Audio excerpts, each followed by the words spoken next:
Hello மக்களே, சாப்பிட்ட உடனே இது இன்னும் கொஞ்சம் வேணும்னு சொல்கிற மாதிரியான ஒரு ஆம்பூர் பிரியாணி தான் நம்ம பார்க்க போகிறோம். ரியல் ஆம்பூர் பிரியாணி. இது சும்மா பேருக்கு மட்டும் ஆம்பூர் பிரியாணி இல்லை, இது ரியலாகவே அந்த சைடு பண்ணுறதோட பிரியாணி தான் நம்ம பண்ண போகிறோம். இதுக்கு வந்து நம்ம சிக்கன் வந்து ஒரு கிலோ வாங்கிக்கோங்க. 1 கிலோ பிரியாணி பண்ணுறீங்கன்னா 1 கிலோ வாங்கிக்கோங்க. இப்போ நான் அரை கிலோவுக்கு தான் பண்ணுறேன். இதுக்கு அரை கிலோவுக்கு நான் 3/4 கிலோ சிக்கன் போட்டிருக்கேன். நீங்கள் அரை கிலோ போட்டாலும் ஓகே தான். சிக்கனை நல்லா கழுவி வச்சுட்டு அதில் கொஞ்சம் மஞ்சத்தூள், கொஞ்சம் உப்பு, கொஞ்சம் இஞ்சி பூண்டு பேஸ்ட், கொஞ்சம் தயிர் இவ்வளவும் போட்டு நல்லா பிசைஞ்சு ஒரு மணி நேரம் 1/2 மணி நேரம் உங்கள்கிட்ட டைம் இருக்குன்னா 1 மணி நேரம் நல்லா ஊற விட்டுருங்க. அது வந்து நல்லா சாஃப்ட் ஆகிடும். மற்ற பிரியாணி கடைக்காரங்களாம் அவ்வளோ சொல்ல மாட்டாங்க, நமக்கு இப்படி செஞ்சால் தான் நல்லா இருக்குன்றதுனால நான் உங்களுக்கு சொல்கிறேன். நல்லா சாஃப்ட் ஆகிடும். இதுக்கு வந்து பட்டை, லவங்கு, ஏலக்காய், கொஞ்சம் சீரகம், கொஞ்சம் பெருஞ்சீரகம், இதை வந்து நம்ம தாளிக்கிறதுக்கு எடுத்துக்கலாம். வெங்காயம் ஒரு 300 கிராம், தக்காளி ஒரு 300 கிராம் எடுத்துக்கோங்க. அப்புறம் வந்து காஞ்ச மிளகா வந்து சுடு தண்ணியில் ஊற வச்சு எடுத்துக்கணும். காஞ்ச மிளகா கண்டிப்பாக ஊற வைக்கணும். இதுதான் அதுக்கு மெத்தடு. ஊற வச்சு எடுத்துக்கணும். அப்புறம் புதினா, கொத்தமல்லி எல்லாமே வந்து ஒரு கைப்பிடி எடுத்து வச்சுக்கோங்க. இப்போ நம்ம தாளிச்சிடலாம். இதுக்கு தாளிக்கிறதுக்கு இதில் வந்து நிறைய மசாலாலாம் வராது.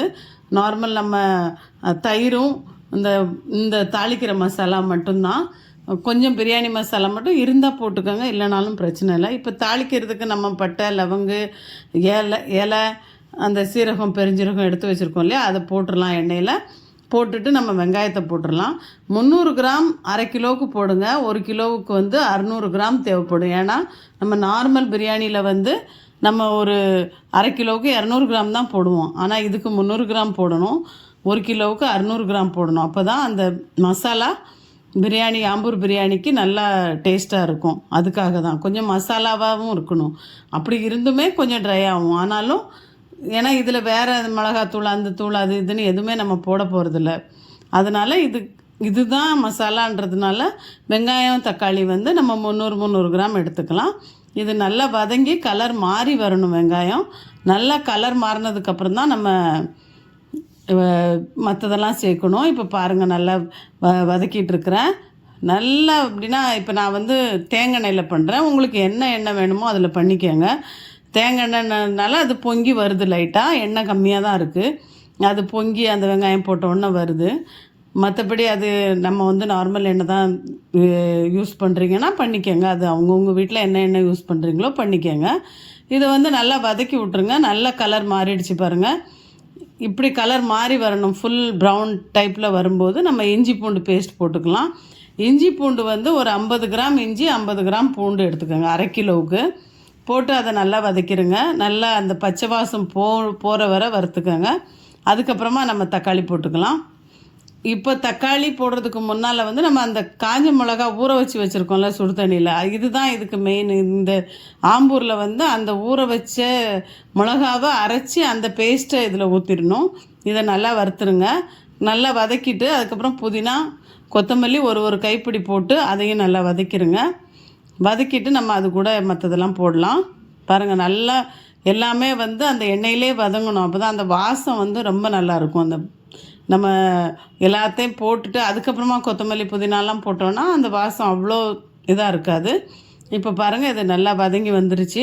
இந்த டைமில் வந்து நம்ம தக்காளி போடலாம். எல்லாமே நல்லா ஒரு டைம் எடுத்து வதக்குங்க. ஸ்லோலே பண்ணுங்கள். இப்போ பாருங்கள், அதில் எண்ணெயே தெரியாது பாருங்கள். ஏன்னா எண்ணெய் ரொம்ப கம்மியாக தான் ஊற்றிருக்கேன். அது பார்க்குறதுக்கு தான் அப்படி தெரியும். ஏன்னா அது தேங்காய் எண்ணெய்ன்றதுனால பொங்கி வந்துட்டு இருந்தது. இப்போ வந்து தக்காளி போட்டுருங்க. தக்காளி போட்டு மேலே கொஞ்சம் உப்பு போட்டுட்டு மூடி வச்சுருங்க. இது வந்து நல்லா சாஃப்ட் ஆகிடும். தக்காளி சாஃப்ட் ஆனதுக்கப்புறம் நம்ம தயிர் போட்டுக்கலாம். கொஞ்சம் தயிர் வந்து நம்ம அந்த சிக்கன்லேயும் போட்டிருக்குறோம். ஒரு 100 கிராம் தயிர், ஒரு 200 கிராம் தயிர் எடுத்துக்கோங்க. 100 கிராம் சிக்கனில் போட்டுருங்க, 100 கிராம் இப்போ போட்டுருங்க. கரெக்டாக இருக்கும். அந்த நம்ம புளிப்பு வேறு எதுவும் ஜாஸ்தி சேர்க்கறது இல்லைனால இது வந்து கரெக்டாக இருக்கும். இதை நல்லா கிண்டி விட்டு மசாலாவோட அந்த வாசம் போனதுக்கப்புறம் நம்ம வந்து சிக்கன் போட்டுக்கலாம். இப்போ பாருங்கள் எப்படி அது கரெக்டாக இதாகி வருது அப்படின்னு. மசாலானா நல்லா வதங்கணும். இதுக்கு நல்லா அந்த எண்ணெயிலே அதோட வாசம் வர்றது வரைக்கும் நல்லா வதக்குங்க. அப்போ தான் அது நல்லா டேஸ்ட் வந்து ரொம்ப நல்லா வரும். இப்போ வந்து நல்லா வதங்கி வந்துருச்சு. பாருங்கள் எவ்வளோ சூடு ஏறிட்டுருக்கு நல்லா. இந்த டைமில் வந்து நம்ம வந்து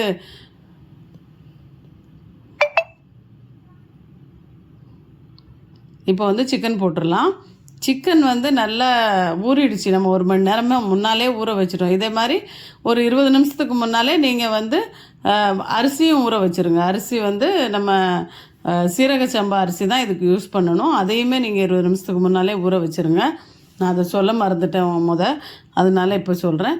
அதையும் ஊற வச்சுருங்க. இப்போ வந்து இந்த சிக்கனை போட்டுட்டு சிக்கனுக்கு தேவையான லைட்டாக உப்பு போட்டு மூடி விட்ருங்க.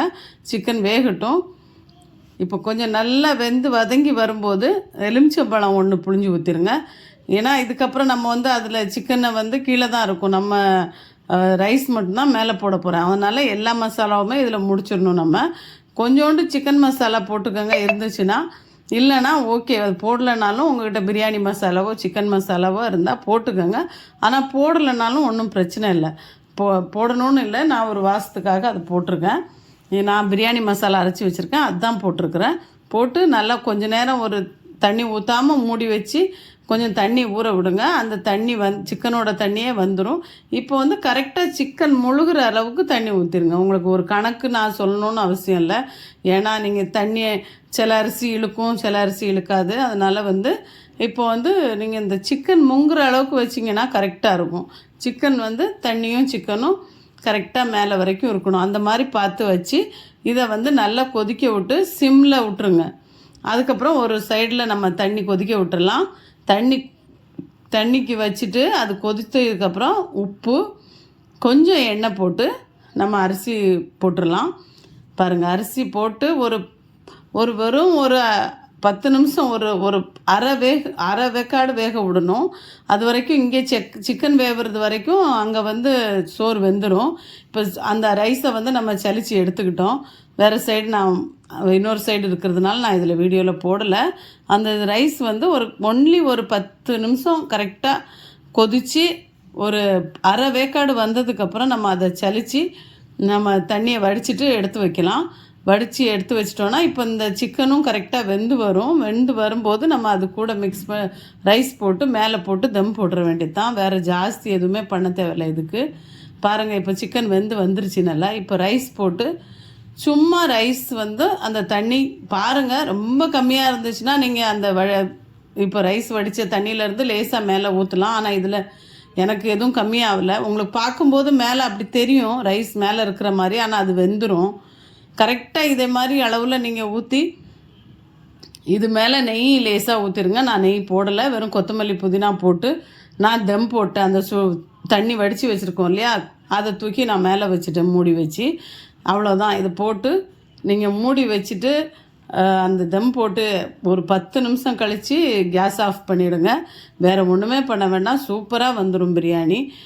இதை இறக்கும்போது கமன்னு மணத்துச்சு, அவ்வளோ நல்லா இருந்துச்சு. பாருங்கள் இப்போ எப்படி வந்திருக்குதுன்னு. ஒரு ரைஸ் கூட உடையாது. சேம் டைம் அவ்வளோ வாசமாக அவ்வளோ டேஸ்ட்டாக இருந்துச்சு. கண்டிப்பாக நீங்கள் செஞ்சு பாருங்கள், ரொம்ப நல்லா வரும். கொஞ்சம் கூட யோசிக்காமல் செஞ்சு பாருங்கள், ரொம்ப டேஸ்ட்டாக இருக்கும். கண்டிப்பாக செஞ்சு பார்த்துட்டு கமெண்ட் பண்ணுங்கள். Thank you so much.